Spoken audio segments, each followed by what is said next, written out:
How long was Neil Armstrong actually on the moon? When did Europe start speaking English? Did Marco Polo really go to China? CuriosityStream is the streaming service for all things history, plus science, wildlife, and more. What's the real story behind the Mona Lisa? We've got that. What caused the collapse of Rome? We know. Where did we find mankind's earliest ancestor? Come find out. For the holidays, give the gift of curiosity with 25% off gift cards for your curious cohorts. It's holiday shopping season at curiositystream.com/gift. Trying to find your happiness this winter? Let Fiji Airways fly you there direct.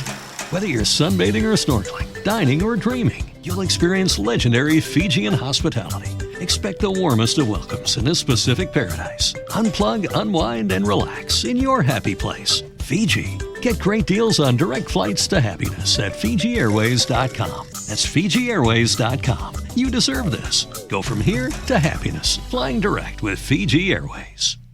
The Kraft Foods Company presents Willard Waterman as the Great Gildersleeve.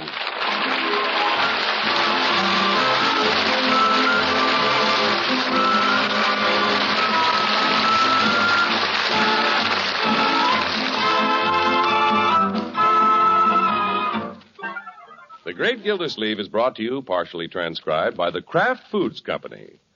Kraft, you know, makes Philadelphia brand cream cheese, the cream cheese that's been famous for quality since 1880. Delicious Philadelphia brand is so popular, it outsells all other brands of cream cheese combined. Enjoy it often, but remember, there's only one Philadelphia brand cream cheese, and it's made by Kraft. And you know, the world's favorite cheeses are made or imported by Kraft. Later on in the show, I'll tell you exciting news about the wonderful free offer Kraft is making.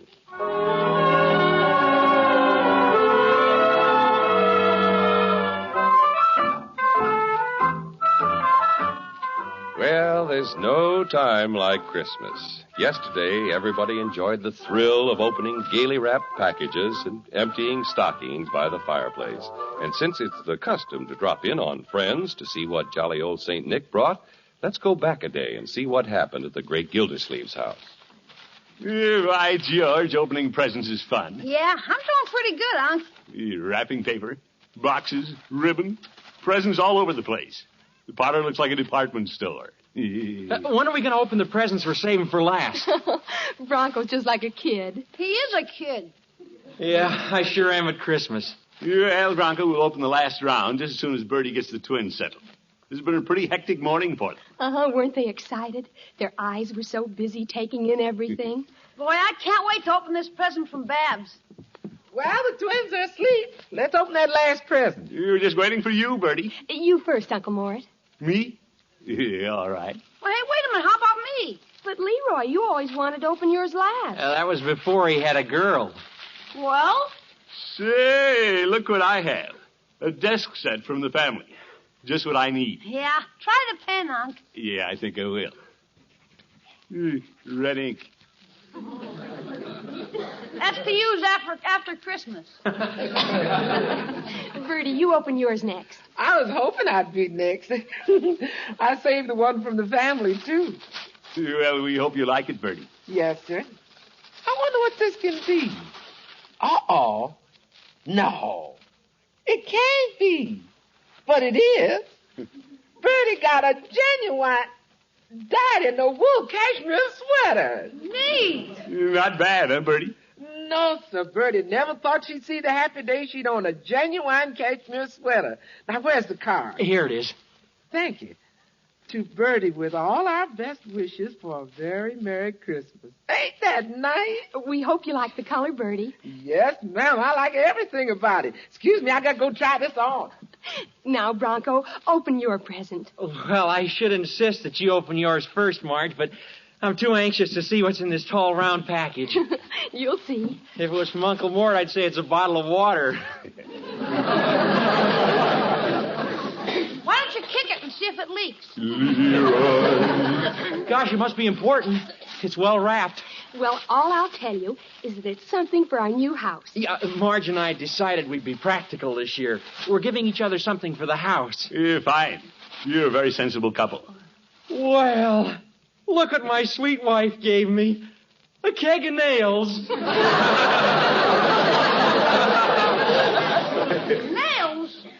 for corn's sake.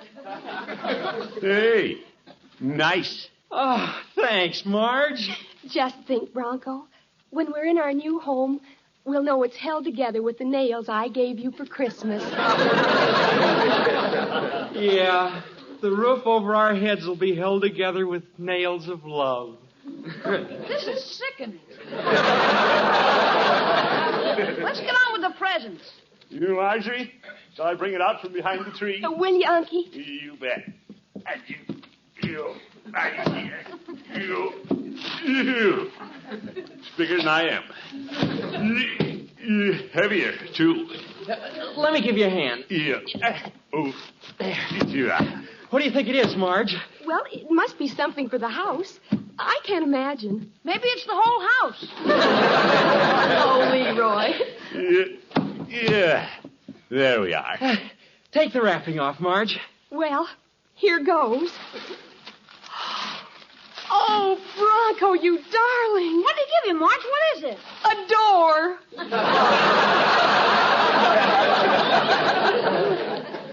A door? Yeah, our front door. Solid birch. Oh, Bronco, you were teasing me. You said we couldn't afford this kind. Oh, well, Marge. Isn't it beautiful, Unky? Well, if I was giving somebody a door, I can't think of a nicer one. So she got a door for Christmas. Come on, I want to open my present. Oh, sorry, Leroy. I guess we got carried away. Yeah, Leroy's been waiting all morning to open his gift from Babs. Oh, it's an awfully cute little package. Yeah, it isn't very big. No, Leroy, don't be disappointed before you open it. It could be a jackknife or something. Oh, boy, look at this. A gold wristwatch. Really? Gosh, isn't that a beauty? That's quite a gift, Leroy. Yeah. Certainly makes my old turnip look sick. Unky, do you think Leroy should accept it? What do you mean? I've already accepted it. Well, Leroy, a watch like that is a more expensive gift than you'd expect from a childhood acquaintance. Who's a childhood acquaintance? We've been practically going steady for a couple of months. Hey, I gotta go show my watch to Bertie. What a watch. That Leroy came off pretty well. Of course, you understand, Marge, I'm very happy with my keg of nails. I know you are, darling. Well, I'm a little surprised that Mr. Bullard let Babs spend that much money on a present for Leroy. That boy has more gold in his wrist than I have in the bank.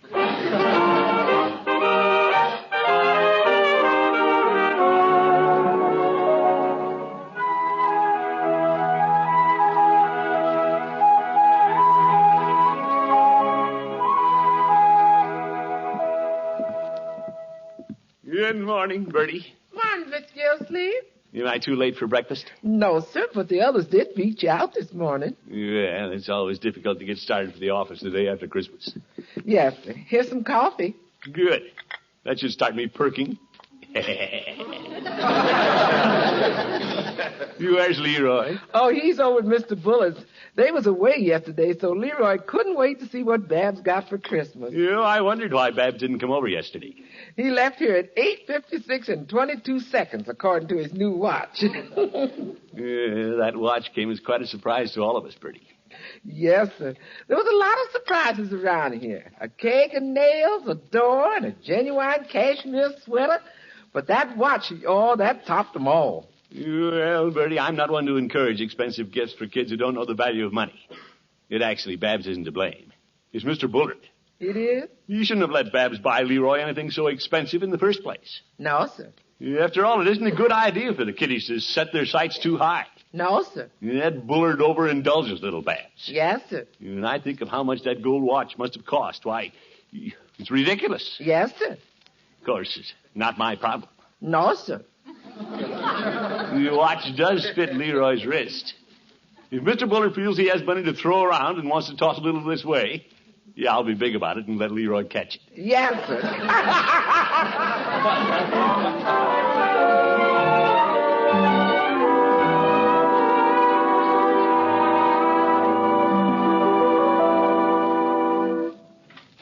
Is the water commissioner in his office?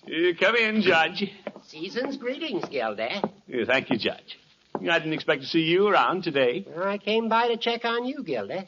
Oh, why? I know you play Santa Claus every year, and I always worry about you getting stuck in the chimney. Oh, my goodness. When are you going to invite me over to see your tree, Gildy? Not until we take it down. You might eat the ornaments, you old goat. Gildy, did you and yours have a Merry Christmas? Yeah, but it was Leroy who hit the jackpot. Oh? Believe it or not, Judge, Babs gave him a gold wristwatch. A gold wristwatch? Gildy, that's the sort of thing a girl gives her husband. I know a husband who got a keg of nails. What? Never mind, Judge. What do you think of Bullard permitting Babs to go overboard like that? Well, Gilder, the way Babs has been raised, perhaps she doesn't know the value of a dollar. By George, I'm glad Leroy does. He'd never do a silly thing like that. I wouldn't let him if he wanted to. I don't have my eyes closed to things like that Bullard. Gilder, perhaps Rumson didn't know Babs bought the watch. Come in. If Bullard doesn't know what's going on, he's a real knucklehead. Gildersleeve? Hello, Mr. Bullard. Morning, Rumson. Judge, Gildersleeve, whom are you calling a knucklehead? You, I calling you, well.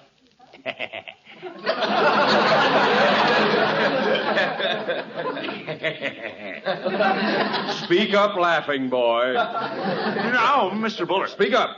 Don't be mealy-mouthed. I heard you. Well, you heard me anyway. I was just telling the judge it was silly of you to let Babs give Leroy such an expensive present. Oh? Rumson, I suggested that perhaps you didn't know Babs had bought Leroy the watch. Yeah, that's why you're a knucklehead. Yeah, I mean... Gildersleeve, I have news for you. You do? Your Leroy gave my Babs this 3-foot string of pearls. A 3-foot string of pearls. I didn't know that. Knucklehead. Leroy must have spent all the money he made selling Christmas trees. Mr. Bullard, Babs has to return those pearls. And Leroy has to return the watch. Now, gentlemen, if you ask me... Nobody asked you. But if you... Quiet, you old goat. Well, I see my advice is unwanted. This is a conversation for knuckleheads.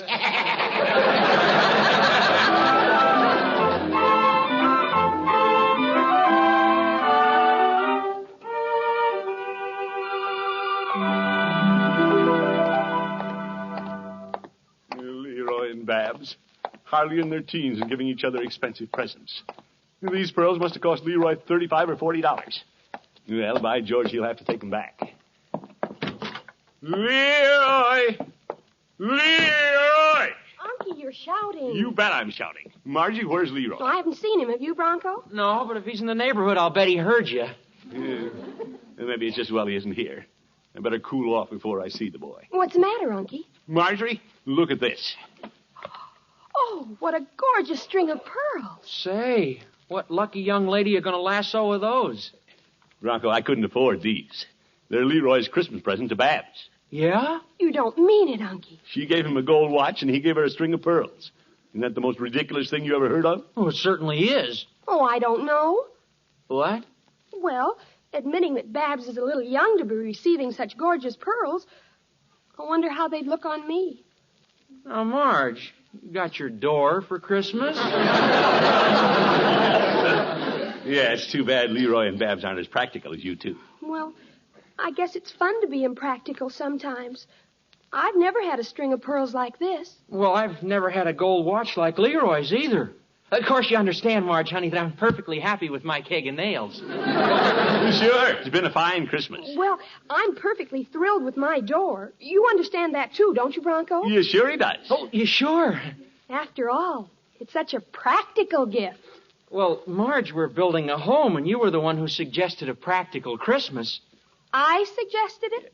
And you'll have to go a long way before you find anything more practical than that keg of nails you gave me. Bronco Thompson. No, kiddies. It was your idea to give something for the house, you and your silly budget. Silly budget? If it wasn't for my budget, our bank account would look pretty silly. Children, please. Uncle Mort, I'm not a child. Children get pearls. Yeah, but... And gold watches. Yeah, but... Uncle Mort, do you know what Mr. Practical Bronco did the other day when we were shopping? No, but... I held up a nylon stocking to show him how sheer it was, and what do you think it reminded him of?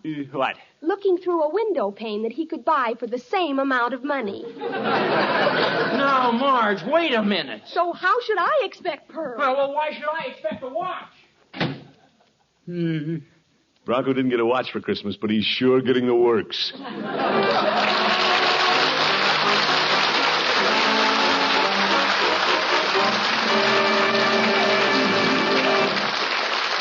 The Great Gildersleeve will be back in just a minute. Now is your chance, ladies, to get a free, yes, free copy of one of the most exciting recipe pamphlets Kraft has ever offered.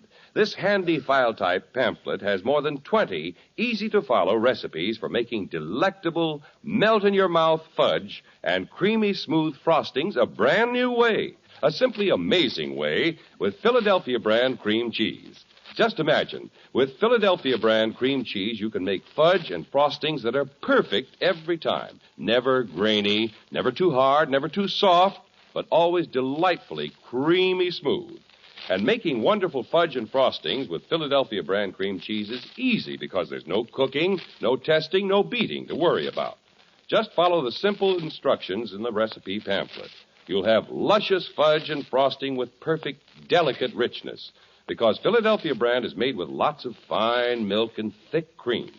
Just be sure you use genuine Philadelphia brand cream cheese. When you buy, look for the red Kraft K that's on every silvery package to help you pick the real thing at a glance. Remember, genuine Philadelphia brand cream cheese is made only by Kraft, and it's guaranteed fresh. Now, to get your free copy of this wonderful recipe pamphlet, just drop a postcard to Kraft Kitchen, Box 6567, Department G, Chicago 77, Illinois. That address again, Kraft Kitchen, Box 6567, Department G, Chicago 77, Illinois. Hurry, write tonight.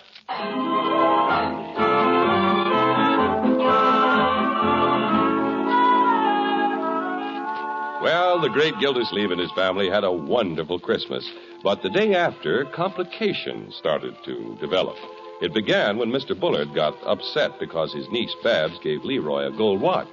Then Gildersleeve got upset because his nephew Leroy gave Babs a string of pearls. These gifts then upset Marjorie and Bronco, who had gone in for a practical Christmas. Now, guess who's on his way to Peavy's drugstore for an aspirin?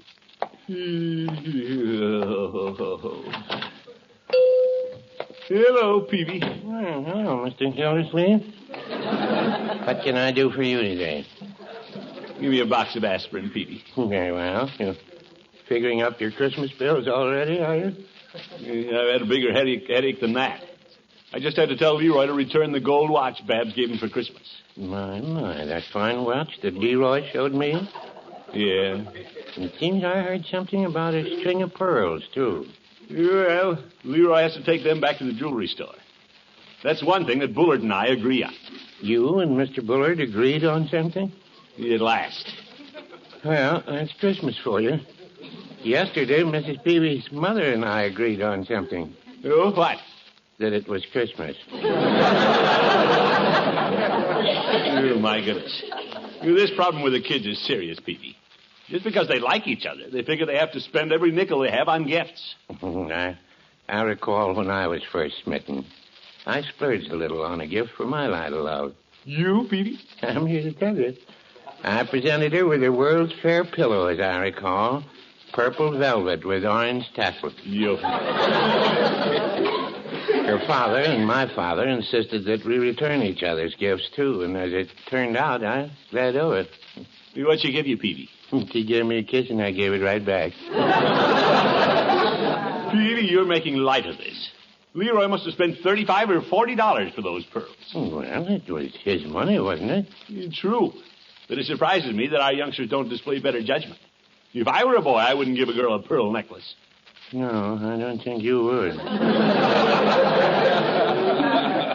And if I were presented with a handsome gold watch, nobody'd have to force me to give it back. Well, no, I wouldn't say that.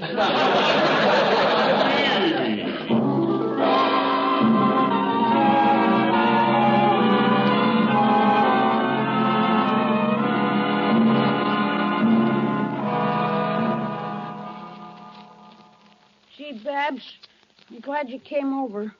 Well, Leroy, I thought we should spend our last moments together with our presents. Yeah. We gotta take 'em back. We gotta take 'em back. Uncle Rumson said it had to be done today. Yeah. So did Unc. Let's keep them as long as we can, until just before the jewelry store closes at 5 o'clock. I don't want to take my watch back until I have to. Well, Mr. Peavy's is close to the jewelry store. Don't you think it'd help our morale to go there and drink sodas until 5 o'clock? Well, yeah, but gosh, Babs, I'm a little short of money. Huh? Well, you know how it is with a man right after Christmas. Oh, well, maybe it's better if we just sit here and suffer. Why don't we go see if Bertie has some cookies and milk? Okay. I do feel a little weak. Yeah. A man needs strength to return a fine watch like this. Hi, Bertie. Hello, Bertie. Well, can Bertie do something for you children? Well, we sort of thought about going down to Mr. Peavy's drugstore, but can we have some milk and cookies? You sure can. You can have anything you want. Yeah. Anything but a watch. And a few pearls. You poor kid. You two got faces long as Miss Marjorie and Mr. Bronco's. What's the matter with them? Well, they got a little too practical for Christmas. I don't believe in being practical at Christmas. It isn't any fun. If you like somebody, you should show it. Well, you sure showed it with those nice presents you had to take back. We haven't taken them back yet, Bertie. We're keeping them as long as we can. I just hate to give up my pearls. I don't blame you. Here's your milk, honey. Thank you, Bertie. Here's yours, Leroy, and a plate of cookies. Thanks. Bertie, listen to the tick of this watch. Finest tick I ever heard. That's a fine watch, all right. Tomorrow, maybe somebody else will own it. Somebody we don't even know. That's true. And some other woman will be wearing my pearls. Poor little Babs. Babs, I'm never going to have another watch. I'll just remember the one you gave me. Poor little Leroy. When I'm a debutante and all the other girls are wearing pearls and they say, "Where are yours?" I'll say, "You can't see them, but they're always around my neck. And they were given to me by Leroy." Cookies, anybody?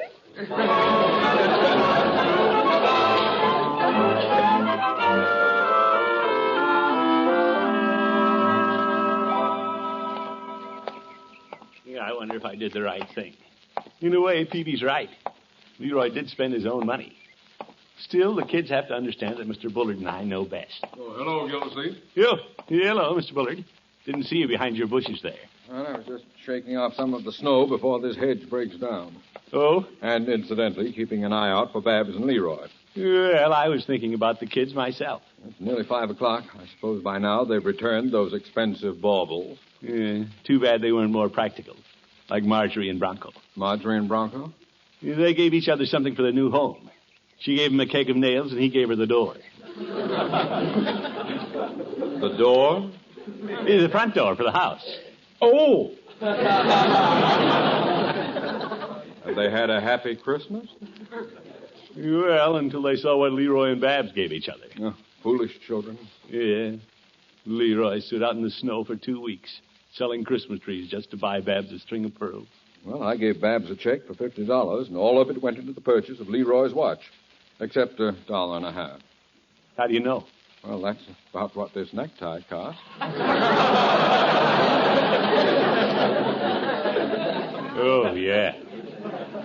I encouraged Babs to buy something nice for herself, but she said she wanted to buy a gift worthy of Leroy. Leroy felt the same way about Babs. It was hard for me to insist that Leroy take back the pearls. I'll never forget the stricken look in Babs' eyes when I told her she'd have to ask Leroy for the watch. She looked up at me like a wounded deer. You wonderful girl, Babs. Sweet, self-sacrificing. Stout fella, Leroy.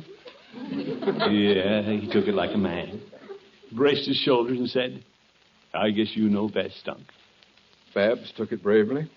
When I told her, she just lifted her chin, walked out into the snow, smiling.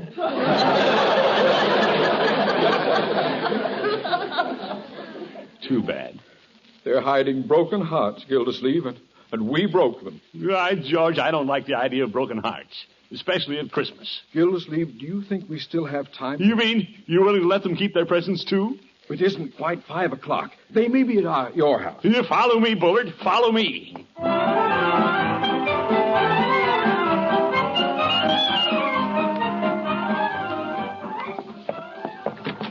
Well, I hope they're here, Gildersleeve. Yeah, I don't see them anywhere.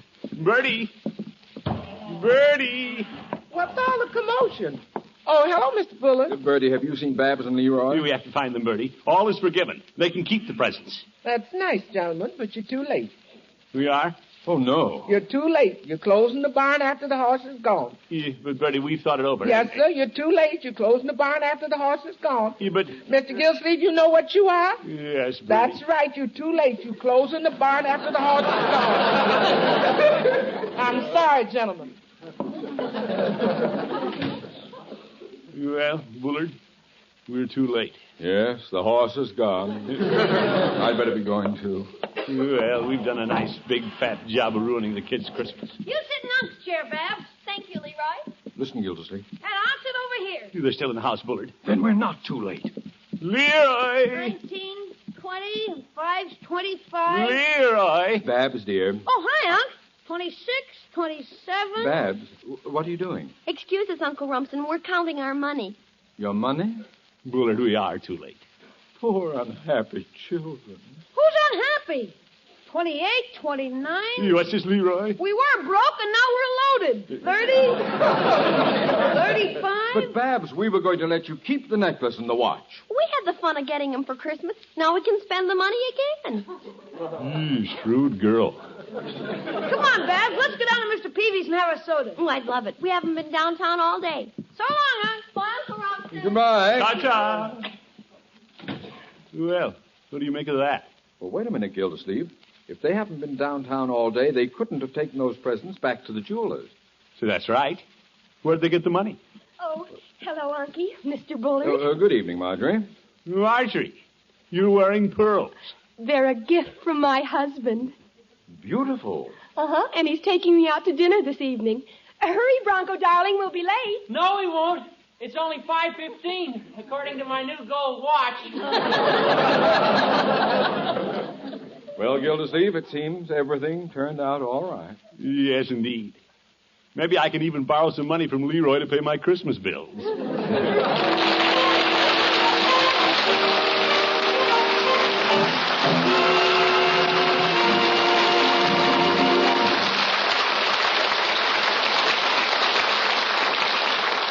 The Great Gildersleeve will be back in just a minute.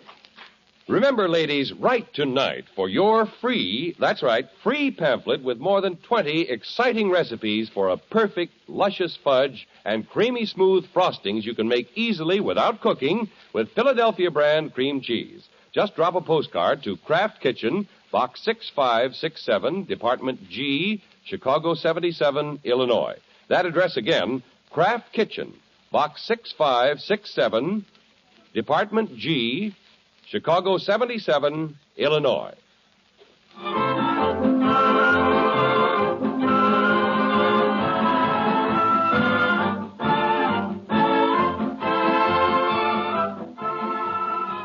And now, Mr. Willard Waterman steps out of his role as the Great Gildersleeve To say, I hope you all had a happy Christmas. And with the New Year so close at hand, we want to take this opportunity to wish all our faithful friends the best of everything in the coming year. So it's Happy New Year to you all from the members of our cast. First here's Barbara Whiting. Babs. Then Gail Gordon. Rumson Bullard. Lillian Randolph. Birdie. Mary Lee Robb. Marjorie. And Dick Crenna. Bronco. Now Earl Ross. Judge Hooker. Richard LeGrand. Mr. Peavy. And Walter Tetley. You can have all the money you want at 8%, Unc. Yeah, what a boy. Folks, let's make sure that there'll be no one missing from our friendly circle next year. When you're driving, take an extra few minutes for safety's sake. Now, season's greeting from all the people behind the scenes, from our writers John Elliott and Andy White, and our editor Paul West, from our engineer Leon Fry and Monty Frazier handling sound effects, and from our producer-director Frank Pittman and Virgil Reimer for NBC. And, of course, these holiday greetings come to you, too, from our sponsors, the Kraft Foods Company. Their representative on this program, John Heaston, and the entire family of Kraft employees. Happy New Year, everyone. Good night.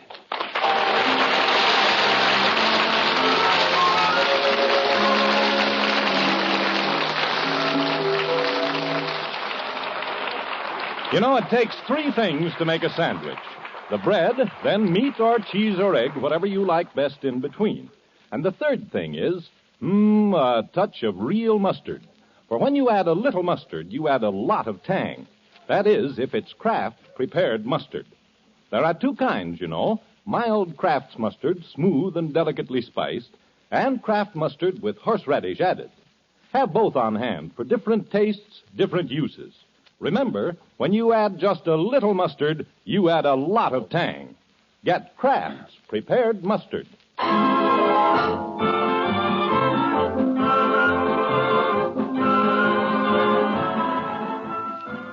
Groucho Marx? You bet your life. He's next on NBC.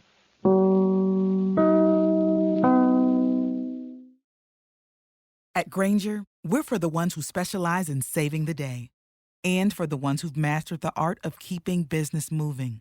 We offer industrial-grade supplies for every industry, with same-day pickup and next-day delivery on most orders, all backed by real people ready to help. So you can get the right answers and products right when you need them. Call, clickgrainger.com, or just stop by. Grainger, for the ones who get it done. Hello, it is Ryan, and we could all use an extra bright spot in our day, couldn't we? Just to make up for things like sitting in traffic, doing the dishes, counting your steps, you know, all the mundane stuff. That is why I'm such a big fan of Chumba Casino. Chumba Casino has all your favorite social casino-style games that you can play for free anytime, anywhere with daily bonuses. That should brighten your day a little. Actually, a lot. So sign up now at ChumbaCasino.com. That's ChumbaCasino.com. No purchase necessary. VGW Group. Void where prohibited by law. See terms and conditions. 18+.